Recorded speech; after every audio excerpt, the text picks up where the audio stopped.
Welcome back to the Malt Miller YouTube channel, Homebrewers.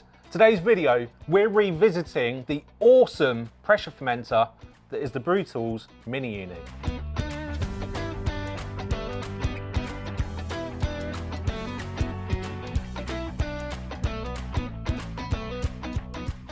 So James, you and Rob have already done a video about this. We have, Martin, that's right. And actually it's one of the most popular videos we've done in the last few months. There's a huge amount of focus within homebrewing at the moment around pressure fermentation and people looking at different ways they can actually achieve that. The Brewtools Miniuni range, when it came out, it, kind of hit the ground running. There was loads and loads of customer feedback from it though. Yeah. And Brewtools, being the kind of business that they are, they listen to all that feedback and they've actually released a range of accessories to make this even more versatile. And in today's video, we're going to talk about those accessories. So James, I've not used this yet. Can you just run through what this can do? Yeah, absolutely, Martin. So this is a non-jacketed, kind of simple unitank, all right?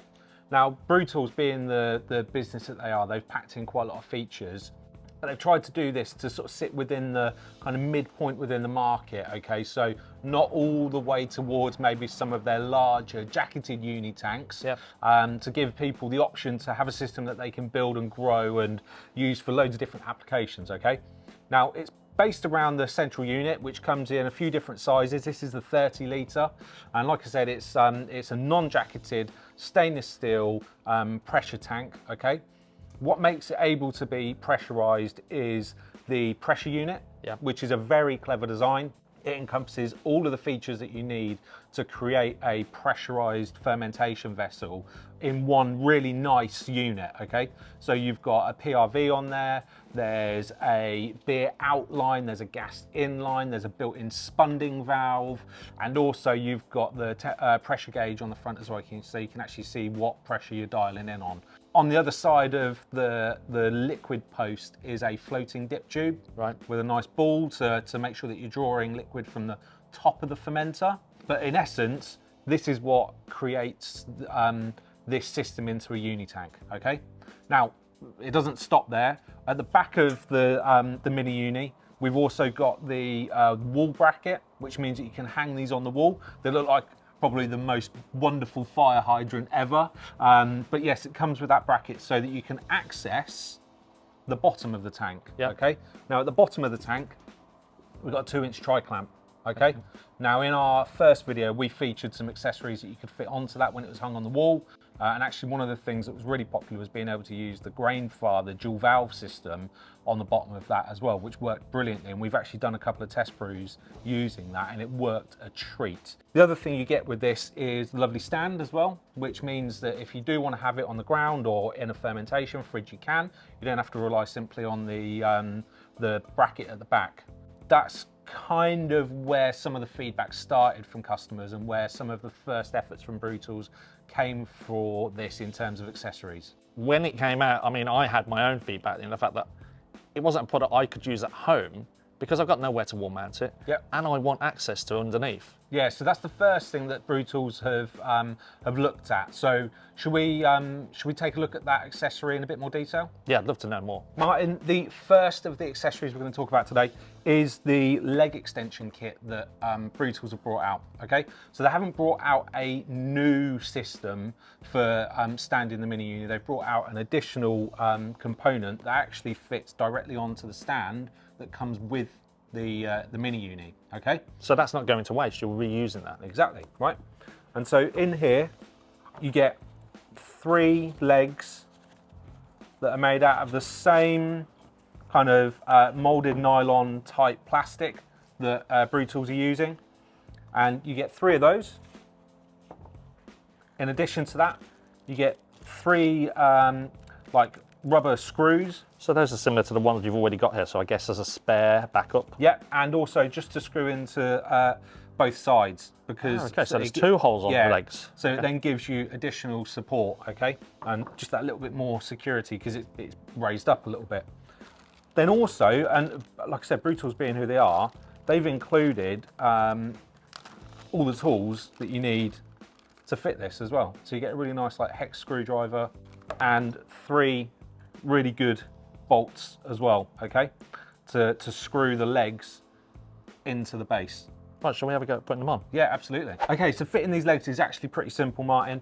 First thing we need to do is take the bolt and drop it down through the access hole in the leg. Okay, so you can see there. It's like a channel, and then it goes through to what, the other side? Yeah. Okay, and that's going to go into that brass fitting there. Yeah, so we line that up nicely. Now, don't push it into place just yet, because you want to make sure that you can get the screwdriver down before you start tightening it up. Yep. Okay, so now that we're in place, we can start to tighten that up and get the leg fitted. Okay, so we'll get these 3 legs screwed in, and then we'll be back to look at the next step. Okay, so last couple of little turns just to tighten that up. And actually, it does take a little bit of fiddling to get these lined up and screwed in, but once they're in and they're tight, they're not going anywhere, right? So the other job to do is then add the feet. So now, you get a couple of bags of the silicone feet. So actually, you've got the 3 original ones. Yeah. Which can be used. And then we've got 3 new ones, and then we've still got a bag of spares, all right? Yep. So even if you've lost your originals, you're still good to go with it. Yeah, exactly. So now we can see actually how much higher that has raised the base unit before we even put the Miniuni back on, all right? So I think now's the time to grab the Miniuni, put it back on, and start talking about some of the other accessories. There we go, Martin. So you can see now just how much higher the Miniuni is by having it on the leg extensions. We've got access now to that 2-inch tri-clamp at the bottom, so we've got a plethora of accessories we can use. What do you think? I'm still a bit bugged by, it's not easy to be lifting such a, this is only the 30 litre. I'm having to lift this up, and I'm either lifting it by the spunding valve or the post, or just trying to get my fingers under the neck. Aha, well, this is an area that Brewtools have listened to as well. So they've also released a 4-inch tri-clamp, okay, with handles. So if you want to take that one off of there. Right.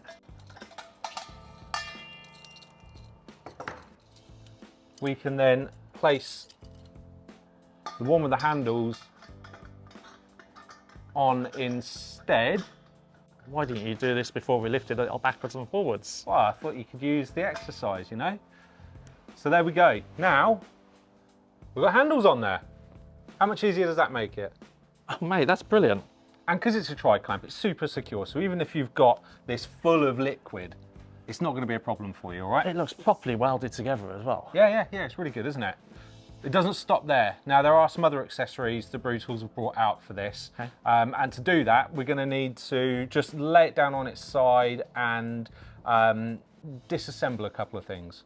Right, so for this next accessory, we're going to undo the tri-clamp again, and we're going to take the pressure unit off, okay? Yep. So if you can just... grab a hold of that. Yeah, pull that out with the silicone dip tube. Yep. Just lay that down for me. I'm going to move the Miniuni off the table. And now we can start talking about the third accessory that Brewtools have brought out. We need to do a little bit further disassembly though of the pressure unit for this. So we're going to take off this tri-clamp here, which connects to the liquid outpost. Liquid out. And you can see we've got the silicone dip tube. Yep. Pulls straight off of the barb there. Now, this assembly comes apart. Just like a normal cake post. Yes. So we can unscrew the dip tube, the barb for the dip tube. And actually what Brewtools have brought out now is a range of rigid fixed dip tubes. So I'm going to grab that and show you how easy it is to assemble it. So here we go. This is the rigid dip tube that they've brought out. And they do one for each size of the Miniuni, so you can get the right one for your Miniuni. And it's super easy to assemble, okay? So we take the beer outpost and we simply just screw that in. Now we would obviously want to make sure it's all sanitary before we were using it live. This is just to show you how easy it is to put it together. Yep. Place our tri-clamp seal on. This goes through the pressure unit, and then the small tri-clamp goes on the top there. Tighten that one up. And now we have the pressure assembly with that solid dip tube. Now you might be wondering, what are the benefits of this? What do you think we could be using this for now? Well, for me, it just instantly makes me think it's like a traditional keg. Solid Yes. dip tube, going to the bottom, great for serving. Yeah, absolutely, perfect for serving, or for using as a bright tank. So if you have fermented your beer in another fermenter, maybe another Miniuni or a larger unitank, or something else, this means you can transfer that beer into the Miniuni under pressure, because you're going to be filling from the bottom of the Miniuni, and you can purge it with CO2 beforehand, and then you can leave the beer in there to get bright, and condition and carbonate, which you can then serve directly from the bright tank, or again you can transfer it under pressure into something else to serve from. So it just gives you another option as to how to deploy a Miniuni in your home brewery. What would be great if we're going to use this as like a bright tank, some access to be able to just dump off that last bit of trub at the bottom. Yeah, well, now that we've been able to raise the Miniuni up, we can do that, all right? So let's look at how we can assemble some form of assembly at the bottom to draw off yeast and trub and hops. What the hell is going on here? Well, I thought I'd go full on pimp my unitank and show you just what can be achieved. So now we've got access to that 2-inch tri-clamp port at the bottom. We do open up a world of possibility, okay? Now this is kind of taking things to the extreme. So I've got a 2-inch elbow underneath here, yeah. Okay, which is then going to a 2-inch to 1.5-inch reducer. Yeah. Because that gives me the little bit of extra length that I need to then add on the 1.5-inch butterfly valve from Brewtools. And then, because you might just leave it at that, all right? Because that would then give us the option that you talked about being able to dump trub and that kind of stuff off the bottom. And what you could also do if you wanted is just to kind of limit the flow, because actually a 1.5-inch opening is quite big, especially if you're under pressure. You might want to add like a 1.5-inch to some size barb on there, so that you've just got a much smaller outlet. But actually what we've added on here is a 1.5-inch sight glass as well. Okay. So that at the other end, you could then have that 1.5-inch plate with a barb on it, or you could have a diaphragm valve as well, so that you could really make sure that what you're drawing off is only yeast or trub, and then as soon as you start to see clarity coming through the sight glass, bosh, shut it all off, and you're in full control. So you're telling me this is restrained, you could have gone further? You could have gone a little bit further, yeah.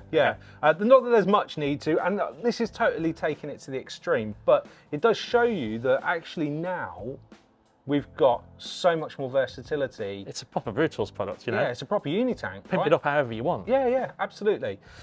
There's one other thing that I want to talk about, Martin, which is temperature control. So we're just going to have a little bit of a reset, and then I'm going to show you something else that we've now got access for as well, all right? James, that's not a lightsaber. No, Martin, as much as I wish it was, this is Brewtools' sanitary heating element, okay?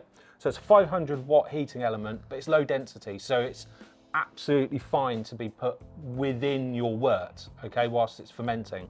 Now, you would have been able to use this with the Miniuni when it was hung on the wall, that's fine, but actually now we're raised up on the legs, we can put this into the 2-inch port at the bottom, and that gives us a few options, all right? But before we talk about that, I'm just going to show you how easy it is to fit. Okay. So, like any other tri-clamp, gasket on. pop your gasket on, slide the heating element in and just line things up. Yeah. And then on goes the tri-clamp. Now, it's important to note, you can't use this with the dip tube. Okay. Okay, not that you probably want to be using it with the dip tube, but just because of the fact that they kind of meet in the middle. So floating dip tube will be the one that you chose. Yeah, all right. Okay. So that's fitted now. What we can do is pick that up. You can now see that we have access underneath. Loads of room. Yeah, so that we can fit the power cable to the element. And if we wanted to, Martin, what we could do now is put Miniuni into like a larder fridge, for example, wire up the fridge and the heating element to an Inkbird, and we've got temperature control. James, I can't believe how many different things you've just shown me. And, you know, this truly makes this a Brewtools product now. Totally personalisable. Yeah, I completely agree. The addition of the legs, first and foremost, really gives you that access and adaptability that you want from a unitank. Getting access to that 2-inch port at the bottom really does open up that world. But also some of the other accessories which we've talked through, such as the dip tube and the handles, really makes this more convenient, opens up other options, like actually, you know, you might want to be able to think about lying this on its side. You might want to be thinking about, you know, how you can use it as a bright tank. I think it really does just show that, you know, Brewtools are first and foremost listening to their customers and then taking on board their feedback and thinking about how they can bring those adaptations to fruition. It's totally modular and there's a whole plethora of accessories. Thank you so much for watching. We hope you found this video useful and interesting. If you've got any more questions about pressurized fermentation, don't forget to leave us a comment. And also check out this playlist. We got stack loads of information about not only Brewtools, but lots of other manufacturers and topics on our YouTube channel. So if you aren't already, make sure you subscribe, hit the bell for notifications so that you can stay up to date with everything we're doing here at Malt Miller HQ. And don't forget, you can follow us on Facebook, Instagram, and Twitter, or otherwise known as X. Have a great brew.